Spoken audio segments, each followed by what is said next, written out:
Good afternoon, everybody. Continuing hearings on the case of Dr. Charles Jones.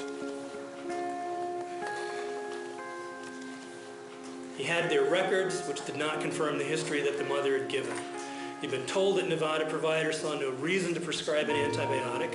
Nonetheless, he prescribed for both children. I hate to sound conspiratorial, but I think I have a right to be. I think that would be advantageous for me as a Lyme literate physician and as the only pediatrician in the world who treats Lyme patients to be out of the picture. There's no charge that these patients were harmed. In fact, how do we get past this big elephant in the living room that these patients were treated successfully and are now doing very well? I'm 78 years old. The worst scenario is lose my license. I don't think they're going to let it go. I know that.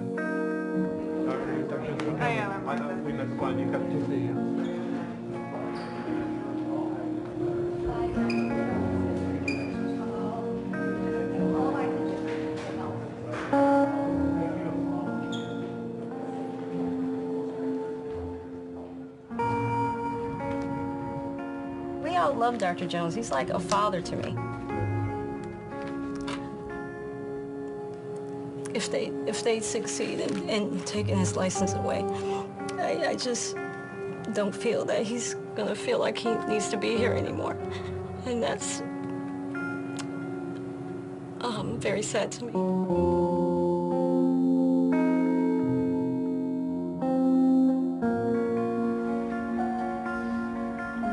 I don't know where my daughter would be without Dr. Jones. We call him the Lyme Pope.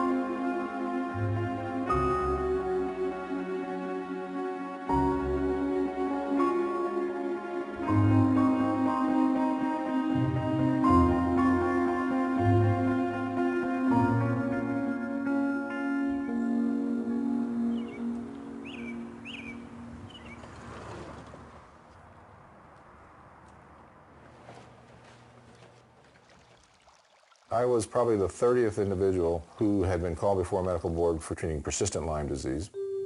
They decided to suspend my license with stay, which means that I was allowed to practice, but the damage was done. Within a few weeks, Blue Cross Blue Shield in North Carolina canceled our contract, and then they sued me for $100 million.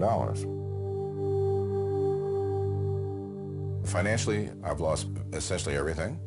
I've lost my clinic. I've sold the building. In a couple months, I'll be closing the practice.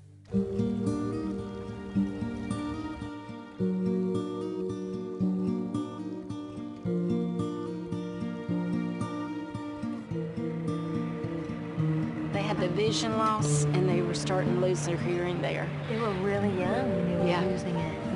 Christy, my oldest child, died 6.5 years ago from Lyme disease.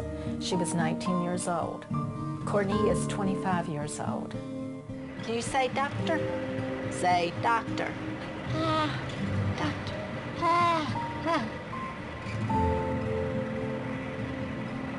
I'm glad somebody stepped in and helped you. That you found the right people. Yeah.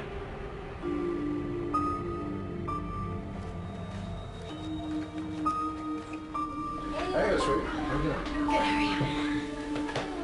You made significant progress. I'm delighted with the fact that your multiple neurologic symptoms are so much better and that you have control of your body. You can live in your own skin.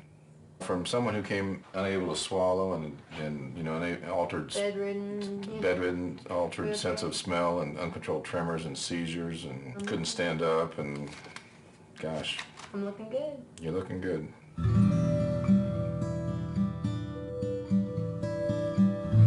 Well, my greatest fear is that, you know, like some of the couples out there who have Lyme, that both of us will be impacted by it and that he would have gotten it from me.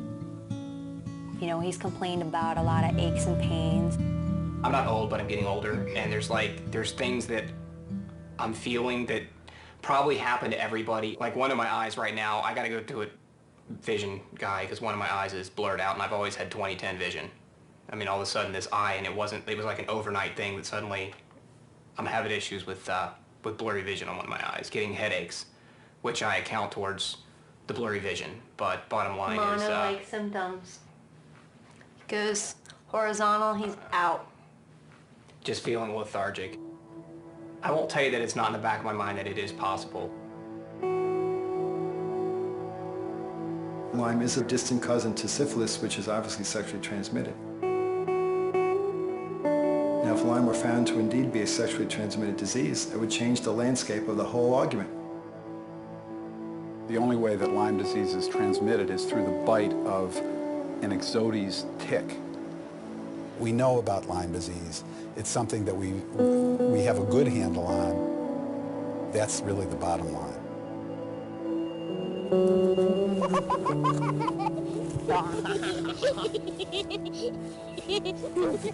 Jared is a very happy baby. It just wakes up happy, laughs all day, giggles. He just loves life. Jared's test came back positive for the Lyme antibody, which means he may be infected.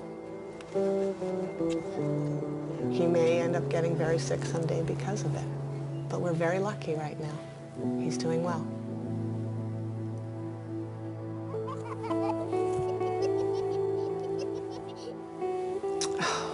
I don't want to say that. I don't want to say he has Lyme disease. I don't like to use that term right now. Not yet.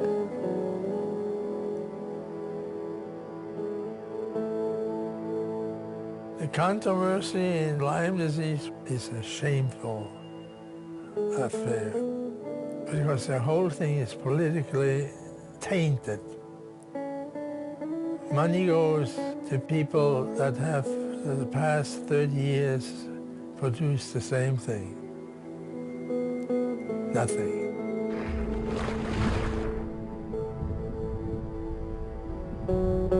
Lyme disease is a significant disease we don't have a cure for. And that we don't have accurate testing, that should scare people. So how do you know if you have it? How do you know how to fix it? How do you know what to do? And by the time you're so disabled by the disease, you're in a panic state. You want help, it doesn't matter. You'll pay anything to get your health back. And the fact that doctors who are willing to help you and are legitimate doctors willing to put their license, their life on the line to help you, and that it even has to come to that, is scary. Dr. Biascano, good luck in whatever you do. You're a wonderful doctor. Well, recently I decided to close my practice. The political climate for physicians treating Lyme is very difficult nowadays. This is a doctor who was hauled before the New York's Medical Review Board, I think on 2 occasions, and threatened with removal of his license. You know, I look at these charts and I think of the people who've gone blind. They've lost their hearing. They are in wheelchairs. I mean, it's terrible. And especially because so many of them, it could have been prevented if they were properly treated in the beginning. That's what kills me. Man, it was such a waste. Look at all this. Such a waste of people's lives, of money, resources, time. And all it takes is knowledge. I bet you that if these people, all of them, had seen a Lyme literate doctor in the very beginning of their illness, I'm sure more than half, if not more than 3/4 of them, would never have gotten to that stage, ever.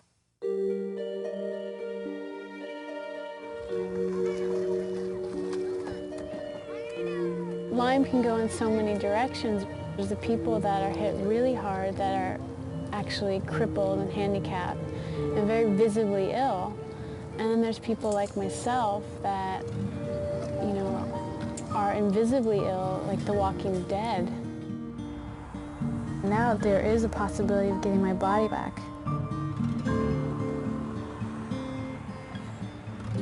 feeling the best I've felt probably in years. I feel like my brain is back. I have more energy. You know, I feel much clearer. This is the first bit of hope I've had. Real hope, and for this whole time. It's almost like I started building a bridge to the other side, and I'm kind of was going that way. And now I'm looking back like, oh, I'm gonna go walk back into my body and start again. It's daunting.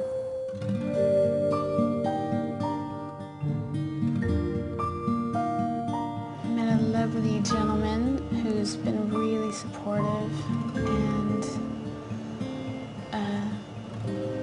I don't know, for the first time it feels so good to have someone's support.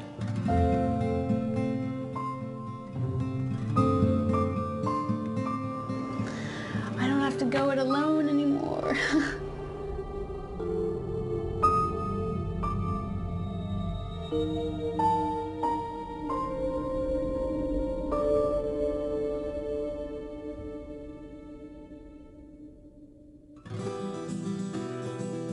I can't tell you how excited I am. This is just a marvelous, marvelous new concept. Up until this point, we had the hunch that the bug had to be hiding somewhere in the body in a form which we couldn't really put our fingers on and we couldn't really find with the microscope. One night as I was looking at the culture of Borrelia, I saw a large colony of organisms protected by a gel-like substance. And as I was reviewing the pictures, it became clear that this was very reminiscent of what they call a biofilm. The idea of a Borrelia biofilm is very, very powerful because the biofilm explains in that one word why some cases of Lyme disease are chronic, why they're hard to treat, and why after antibiotic treatment they may relapse. Because biofilms are by definition chronic, difficult to treat, and capable of relapse.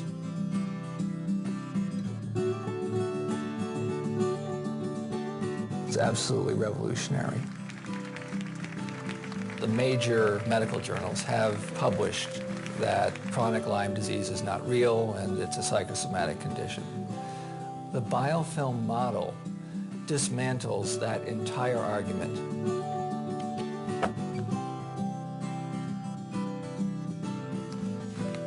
The patients were right all along. It's a great opportunity to say, aha, they were right. And they were right. They were right.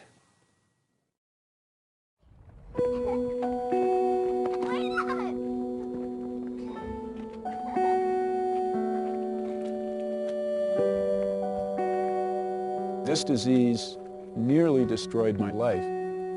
It got really bad. It got really bad. I'm happy to have my family still.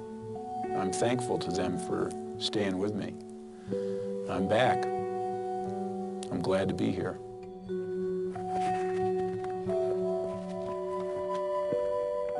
If I'd stopped treatment after even the first year, I never would have made it anywhere close to where I am now. Mind you, I had to fight for what I got. In the current system, I get maybe a month of treatment, that's it. Everything you have is what you're going to have for the rest of your life. And yet all the improvement that I've experienced happens after the third year of treatment.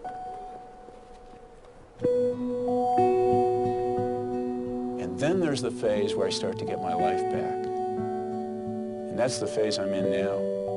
And it's like magic. I'm so glad to be here. I can't even say.